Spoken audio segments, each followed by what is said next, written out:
Assalamualaikum. I'm your teacher Miss Homera and today I'm back with the next lecture that is biomolecules.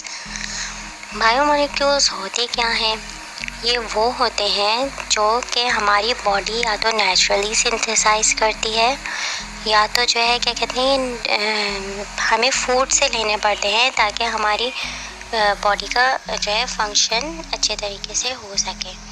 ये दो तरह के होते हैं, माइक्रोमोलिक्यूल्स और मैक्रोमोलिक्यूल्स, जो हम इंशाल्लाह नेक्स्ट जो है उसमें डिस्कस करेंगे स्लाइड्स में। अब बायोमोलिक्यूल्स होते क्या हैं? ये केमिकल कंपाउंड्स होते हैं जो लिविंग ऑर्गेनिजम्स में पाए जाते हैं।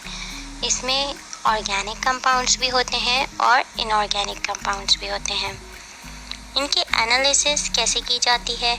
इनकी एनालिसिस करने का तरीका ये होता है कि हम कोई सा भी लिविंग टिश्यू लेते हैं, जैसे वेजिटेबल का पीस हो गया या लिवर हो गया, कुछ भी ले लेते हैं, लिविंग टिश्यू लेते हैं लेकिन, और उसको पहले ग्राइंड करते हैं, फिर उसको ट्राइक्लोरो एसिटिक एसिड मिला के उसका स्लरी सा थिक सा पेस्ट बनाते हैं। फिर उसको चीज़ क्लोथ से जो है स्ट्रेन करते हैं, मतलब छानते हैं। चीज़ क्लोथ एक ख़ास किस्म का क्लोथ होता है, मलमल टाइप जैसा, या और दूसरे किस्म का होता है जिससे जो है स्ट्रेनिंग की जाती है, छाना जाता है। जब हम छानते हैं तो हमारे पास दो तरह के फ्रैक्शंस आते हैं, या तो फिल्ट्रेट या रिटेंटेट। फिल्ट्रेट वो होता है जिसमें माइक्रोमोलिक्यूल्स जो होते हैं उनका वेट 1000 डेल्टन से कम होता है, और रिटेंटेट वो होते हैं जो एसिड इंसॉल्युबल होते हैं, मतलब जो एसिड में सॉल्युबल नहीं होते और उनका वेट जो है 1000 डेल्टन से ज़्यादा होता है। अब जो है कैसे जो है और क्या तरीका होता है, इनऑर्गेनिक कंपाउंड को कैसे एनालिसिस करते हैं? उसमें ये करते हैं कि हम जो है लिविंग टिश्यू का वेट करते हैं, जो कि जो है पहले गीला लिविंग टिश्यू का वेट करते हैं, गीला करके, और फिर सूखा वाला जो लिविंग टिश्यू होता है उसका भी जो है क्या कहते हैं वेट करते हैं।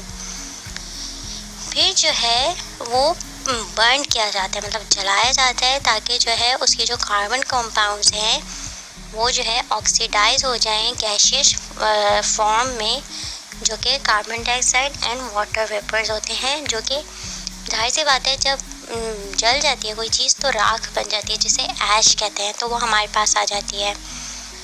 और उस ऐश में क्या क्या होता है, उसमें इनऑर्गेनिक एलिमेंट्स होते हैं जैसे मैग्नीशियम, कैल्शियम, पोटेशियम, और जो है NaCl, कैल्शियम कार्बोनेट, इस तरह के जो है हमारे पास उसमें मौजूद होते हैं कंपाउंड्स। अब हमारी बॉडी में जो है क्या कहते हैं हाइड्रोजन, नाइट्रोजन, कार्बन, ऑक्सीजन, ये सब जो है कुछ ना कुछ परसेंटेज में जो है हमारी बॉडी में मौजूद होते हैं, सिवाय सिलिकॉन के। सिलिकॉन अर्थ क्रस्ट पे तो मौजूद है, लेकिन जो है ह्यूमन बॉडीज़ में या लिविंग ऑर्गेनिजम्स में वो नेग्लिजिबल है, मतलब नहीं है, बिल्कुल भी नहीं है। अब है बायो माइक्रोमोलिक्यूल्स। माइक्रोमोलिक्यूल्स वो होते हैं जो साइज़ में बहुत छोटे होते हैं। आप लोग नाम से ही समझ होंगे कि माइक्रो का मतलब होता है बहुत छोटे मॉलिक्यूल्स। अब जो है इनका फंक्शन क्या होता है, ये किस तरह के होते हैं? जो माइक्रोमोलिक्यूल्स होते हैं उनका जो साइज़ होता है वो जो है 18 to 800 डाल्टन में होता है, मतलब बस इसी रेंजेस में जो है माइक्रोमोलिक्यूल्स मौजूद होते हैं। और जो है acid soluble pool. Acid soluble pool वो होता है जिसमें जो है अपना फंक्शन जो है एसिड में रिटेन रहता है, और ये साइटोप्लाज्मिक कंपोजिशन, मतलब साइटोप्लाज्म में जो है कंपोजिशंस होती हैं, जेल लाइक सब्सटेंस होता है साइटोसोल, उसको रिप्रेजेंट करता है एसिड सॉल्युबल पूल के, मतलब कितना है, कैसा है। और माइक्रोमोलिक्यूल्स कौन कौन से होते हैं? अमाइनो एसिड्स होते हैं, लिपिड्स होते हैं, शुगर होते हैं, और नाइट्रोजन बेसेस होती हैं। एक एक करके हम सब डिस्कस करेंगे। सबसे पहले अमाइनो एसिड्स। अमाइनो एसिड्स को कहा जाता है कि ये प्रोटीन के बिल्डिंग ब्लॉक्स होते हैं, मतलब ये प्रोटीन को सिंथेसाइज करते हैं। ये इसका जो है क्या कहते हैं केमिकल फार्मूला है, जिसमें जो है एक अमाइन ग्रुप है और एक कार्बोक्सिल ग्रुप है।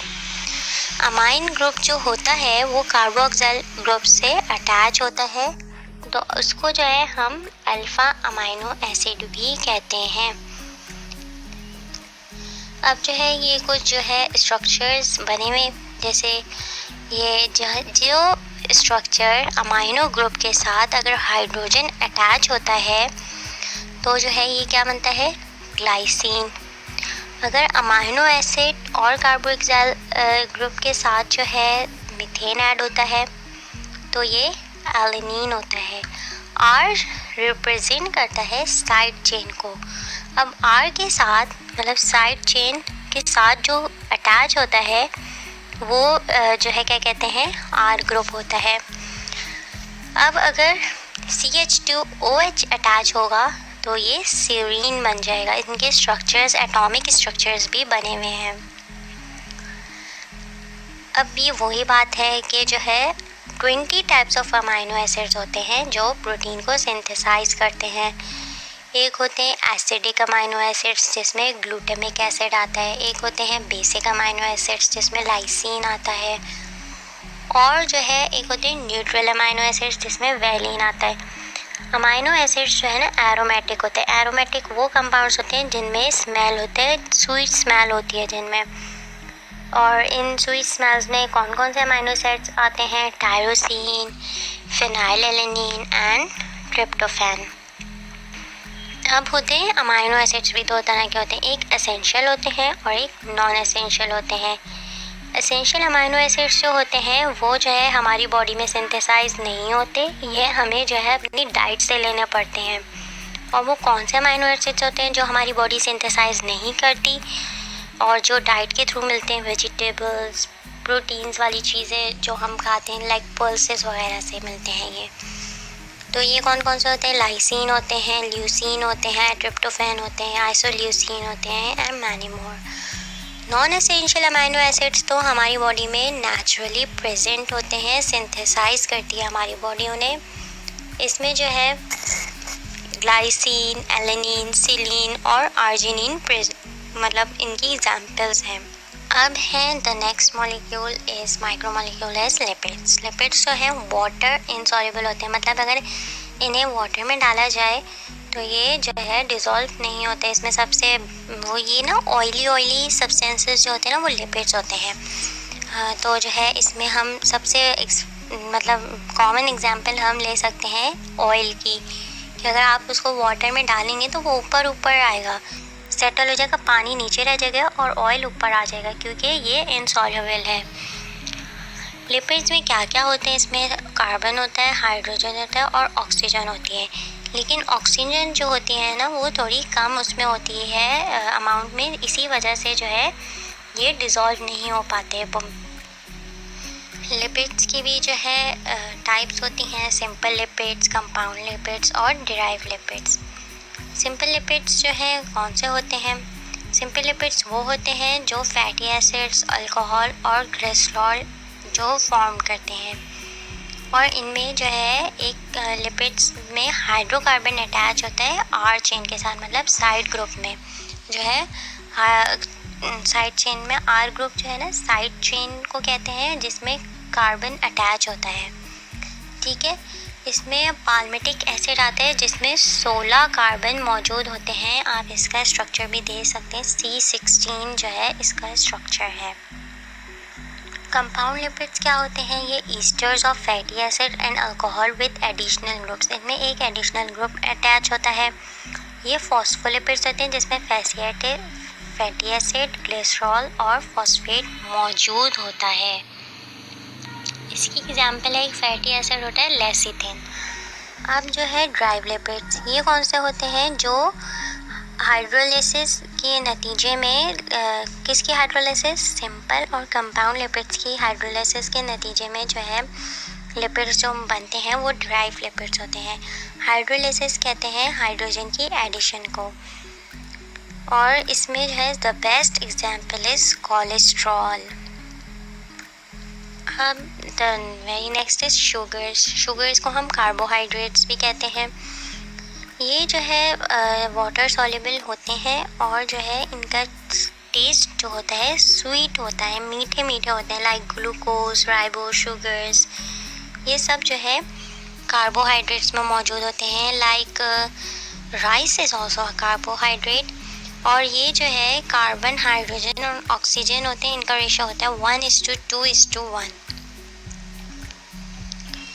अब है नाइट्रोजनस बेसेस। नाइट्रोजनस बेसेस होती हैं वो जो हमारे डीएनए में मौजूद होती हैं। ये 4 तरह की होती हैं। कौन कौन सी? Adenine, thymine, guanine and cytosine. अब प्यूरिन्स जो होती हैं वो एडेनिन और गुआनिन होती हैं, और पैरामिडीन्स जो होती हैं साइटोसिन, थाइमिन और यूरेसिल। अब जो है अगर जो है नाइट्रोजनस बेस और शुगर मिल जाते हैं तो ये न्यूक्लियोसाइड बनते हैं। जैसे अगर एडेनिन के साथ शुगर मिली तो एडेनोसिन बन गया, गुआनिन के साथ शुगर मिली तो गुआनोसिन। इस तरह थाइमिडीन, यूरिडीन और इस तरह से जो है न्यूक्लियोसाइड्स बनते हैं। और अगर नाइट्रोजनस बेस के साथ शुगर और फॉस्फेट भी ऐड हो जाए तो ये न्यूक्लियोटाइड्स बन जाते हैं। जैसे एडेनिन के साथ शुगर ऐड हुई थी और फिर फॉस्फेट ऐड हो गया तो एडिनाइलिक एसिड हो गया, फिर गुआनिलाइलिक एसिड, साइटिडाइलिक एसिड, यूरिडाइलिक एसिड। इस तरह से जो है न्यूक्लियोटाइड्स बन जाते हैं। अब जो है the very next is bio macromolecules. Macromolecules जो है ना लार्ज इन साइज होते हैं, मतलब इनका वेट ज़्यादा होता है। इसमें कौन कौन से आते हैं? इसमें प्रोटीन्स आते हैं, पॉलीसेक्राइड्स आते हैं और न्यूक्लिक एसिड्स आते हैं। इनका वेट जो है 1000 डेल्टा से ज़्यादा होता है और इनका मॉलिक्यूलर वेट 10,000 डेल्टा से भी ज़्यादा होता है, इसीलिए इनको मैक्रो मतलब लार्ज इन साइज जो है मॉलिक्यूल्स होते हैं। इसमें जो है साइटोप्लाज्म और ऑर्गेनेल्स भी इसमें शामिल हैं। अब जो है ये है कि structure of cell membrane. Lipid is not strictly a macromolecule. Lipid जो है हमने माइक्रो में करा था तो इसलिए मैक्रो नहीं है, क्योंकि इसका जो वेट होता है वो 800 डेल्टा से ज़्यादा नहीं होता, इसलिए इसको माइक्रोमोलिक्यूल्स में रखा गया। But it comes under acid insoluble fractions because many lipids are arranged into structure like cell membrane. लेकिन जब एसिड इनसॉल्युबल फ्रैक्शन में अगर करें तो लिपिड जो है सेल मेम्ब्रेन के स्ट्रक्चर में जो है मौजूद होता है, क्योंकि जो है अगर सेल को ग्राइंड किया जाए और या ब्रोक हो जाए तो वाटर इनसॉल्युबल वेसिकल्स बन जाते हैं। They cannot be filtered along acid soluble fractions. अब एक सेल की कंपोजिशन क्या होती है? उसमें जो वाटर होता है वो 70 to 90% होता है, प्रोटीन्स उसमें 10 to 15% होते हैं, कार्बोहाइड्रेट 3% होता है, न्यूक्लिक एसिड 5 to 7% होता है और आयंस ओनली 1% जो है मौजूद होते हैं।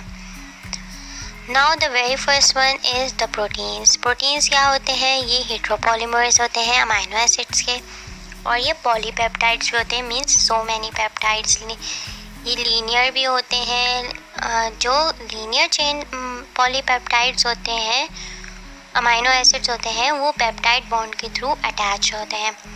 Peptide bond is formed when COOH means carbohydroxyl group of one amino acid react with NH2 group of next amino acid by releasing a molecule of water. जब water molecule release होता है तो ही peptide bond form होता है। अब protein का function क्या होता है? ये टिश्यू को रिपेयर करता है, ग्रोथ में इसका जो है बहुत बड़ा रोल होता है। ये एंटीबॉडीज़ की तरह एक्ट करता है ताकि जो है हमारी बॉडीज़ के इन्फेक्शियस ऑर्गेनिज्म से फाइट कर सके। रिसेप्टर की तरह एक्ट करता है, जैसे receptor of smell, taste and hormones. Some are hormones, example insulin, enzymes, pigments, ये सब जो है ये प्रोटीन्स के फंक्शंस में इसका रोल होता है। अब जो है मोस्ट अबंडेंट कहते हैं बहुत ज़्यादा अमाउंट में जो मौजूद है प्रोटीन एनिमल्स में, वो है कोलेजन। और प्रोटीन जो बायोस्फीयर मीन्स जो अर्थ पे मौजूद है प्रोटीन सबसे ज़्यादा अमाउंट में, वो है rubisco. Rubisco stand for राइबोलोज, biphosphate, carboxylase and oxygenase. Protein के भी लेवल्स होते हैं, means primary structure, secondary structure, tertiary structure and quaternary structure. Primary structure तो बहुत ही सिंपल सा होता है, लीनियर चेन्स होती हैं, और सेकेंडरी स्ट्रक्चर में बीटा प्लीटेड और अल्फा हेलिक्स चेंज होती हैं। टर्शियरी और कॉम्प्लेक्स स्ट्रक्चर हो जाता है जिसमें पॉलीपेप्टाइड चेंज होती हैं, और क्वाटरनरी स्ट्रक्चर तो इससे भी ज़्यादा कॉम्प्लेक्स मॉलिक्यूल होता है जिसमें असेंबल सब यूनिट्स होते हैं, मीन्स सब के जो है ना थोड़े थोड़े सब यूनिट्स होते हैं, और ये बहुत कॉम्प्लेक्स स्ट्रक्चर होता है क्वाटरनरी स्ट्रक्चर जो कि प्रोटीन्स में होता है। पॉलीसेक्राइड्स से लार्ज चेन्स होती हैं जो कि मोनोसेक्राइड्स से मिलके बनती हैं। ये शुगर के पॉलीमर्स होते हैं, इसमें स्टार्च, ग्लाइकोजन, सेल्यूलोज ये सब मौजूद होते हैं जो homopolymer, homo means same polymers of glucose की मदद से बनते हैं। न्यूक्लिक एसिड्स, न्यूक्लिक एसिड हमने मैक्रोमोलिक्यूल्स में भी पढ़ा था। न्यूक्लिक एसिड के दो टाइप्स होते हैं, डीएनए और RNA. DNA deoxyribo nucleic acid होता है और आरएनए राइबोन्यूक्लिक एसिड होता है। अब डीएनए का फंक्शन तो आपको पता ही है क्या होता है, ये जो है ये इसमें बेसिस मौजूद होती हैं, और इसको जो है सबसे पहले जो डीएनए को स्टडी किया था, इसके जो है स्ट्रक्चर को स्टडी किया था, वो थे वॉटसन एंड क्रिक, जिन्होंने जो है डीएनए की जो है बहुत डिटेल्ड स्टडी की थी। अब डीएनए में क्या क्या होता है, डीएनए में नाइट्रोजनस बेसिस होती हैं जो कि हमने पढ़ी थी, adenine, thymine, guanine and cytosine. और डीऑक्सीराइबोस न्यूक्लिक एसिड है तो इसमें डीऑक्सीराइबोस शुगर प्रेजेंट होती है और एक फॉस्फेट ग्रुप होता है। और आरएनए में क्या होता है, आरएनए में जो है एक और बेस ऐड हो जाती है जो कि यूरेसिल होती है, और वो राइबो न्यूक्लिक एसिड होता है तो इसलिए उसमें राइबो शुगर होती है, और फॉस्फेट ग्रुप तो उसमें भी होता है। डीएनए की जो बैकबोन होती है ना, वो राइबो शुगर और फॉस्फेट से मिलके बनती है। और अब आते हैं मेटाबॉलिज्म की तरफ। मेटाबॉलिज्म क्या होता है, मेटाबॉलिज्म जो है ना केमिकल रिएक्शंस होते हैं, जो पूरा बॉडी में हमारे पूरा प्रोसेस होता है ना उसे मेटाबॉलिज्म कहते हैं, जिसमें सारे केमिकल रिएक्शन, बायोकेमिकल रिएक्शंस जो है होते हैं। इसमें क्या होता है, कार्बन डाइऑक्साइड की रिमूवल होती है अमाइनो एसिड्स में से, removal of amino group in a nucleotide base, और hydrolysis of a glycosidic bond. ये एग्जाम्पल्स हैं कुछ जो मेटाबॉलिज्म को डिफाइन। मेटाबोलाइट्स दो टाइप के होते हैं, प्राइमरी मेटाबोलाइट्स और सेकेंडरी मेटाबोलाइट्स। प्राइमरी मेटाबोलाइट्स वो होते हैं जो आइडेंटिफाइबल फंक्शन करते हैं, फिजियोलॉजिकल प्रोसेस करते हैं जो लाइफ के लिए बहुत ज़रूरी होते हैं, like sugar, amino acid, vitamins, ये सब जो है इसी एग्जाम्पल्स हैं। सेकेंडरी मेटाबोलाइट्स वो होते हैं जो डायरेक्टली इन्वॉल्व नहीं होते हैं लेकिन उनका होना ज़रूरी होता है। अगर वो ना हो तो डेफिशिएंसीज और डिसऑर्डर्स कॉज होते हैं, लेकिन जो है डायरेक्टली वो किसी फंक्शन में इन्वॉल्व नहीं होते। इसमें अल्कोलॉइड्स, पिगमेंट्स, ऑयल्स वगैरह इसकी एग्जांपल हैं। मेटाबॉलिक पाथवे में जो है स्टेप्स होते हैं वो एटीपी, वाइटामिन्स, एडीपी, ट्रिप्टोफैन, ये सब जो है ये पूरा मेटाबॉलिक पाथवे है। मेटाबॉलिज्म भी दो तरीके से होते हैं, एनाबॉलिक और कैटाबॉलिक। एनाबॉलिक वो होती है जिसपे जो है मॉलिक्यूल्स जो है कॉम्प्लेक्स स्ट्रक्चर में जो है फॉर्म होते हैं, और जो एक कंस्ट्रक्टिव प्रोसेस होता है, इसमें सब बनता है, कंस्ट्रक्शन। और कैटाबॉलिक में होता है कॉम्प्लेक्स मॉलिक्यूल बिकम सिंपल, और ये डिस्ट्रक्टिव प्रोसेस होता है जिसमें डिस्ट्रक्शन कहते हैं तबाही को। इसमें एनर्जी रिलीज़ होती है, जब कोई हम चीज़ तोड़ते हैं तो हमारी एनर्जी रिलीज़ होती है ना, इस तरह बिल्कुल कैटाबॉलिज्म भी वही होती है।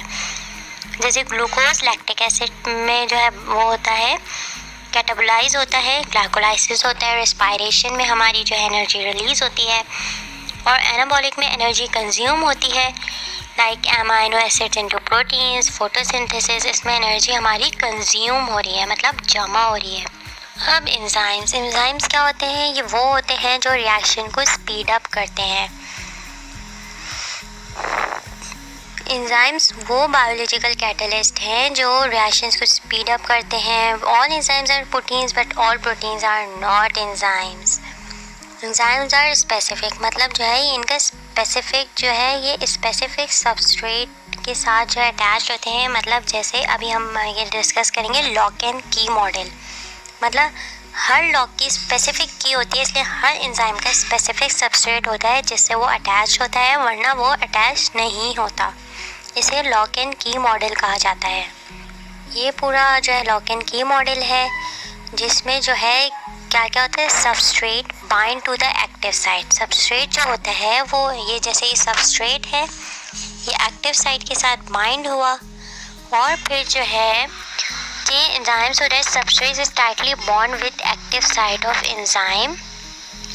और जो एक्टिव साइट होती है वो केमिकल बॉन्ड्स को ब्रेक करती है, तो एंजाइम प्रोडक्ट कॉम्प्लेक्स बनता है और फिर जो है the enzyme releases the product and free enzyme is ready to bind to other molecules of the substrate that is called E+P।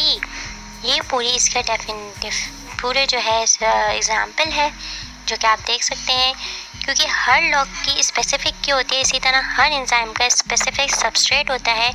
अगर वो उसको ना मिले तो वो बाइंडिंग से इनकार कर देता है। एंजाइम की जो एक्टिविटी होती है वो 3 फैक्टर्स पे डिपेंड करती है, टेम्परेचर और pH, concentration of the substrate and presence of inhibitor. क्योंकि एंजाइम अगर जो है बहुत ज़्यादा टेम्परेचर दिया जाए तो वो डीनेचर हो जाते हैं, मीन्स वो फंक्शनल नहीं रहते। एंजाइम्स में कोफैक्टर्स मौजूद होते हैं। They form coordination bond with side chains at active site and one or more coordination bond with the substrate. इसमें जिंक जो है कोफैक्टर का जो है काम करता है, किसमें, कार्बोऑक्सीपेप्टाइडेज। और ये एग्जाम्पल एक जो है छोटा सा याद करने का तरीका है एंजाइम्स को कि इनके आखिर में ज़्यादातर ASE आता है, जैसे जाइमोजिनेस, ऑक्सीजनेस। तो ये सब जो है एंजाइम्स के हम इनसे पता लगा सकते हैं कि एंजाइम्स हैं। वैसे और भी मतलब कभी कभी चेंज हो जाता है लेकिन इनके आखिर में ज़्यादातर एस आ जाता है। तो ये एंजाइम्स की पहचानने का तरीका होता है। That's all, thank you, meet you in the next lecture.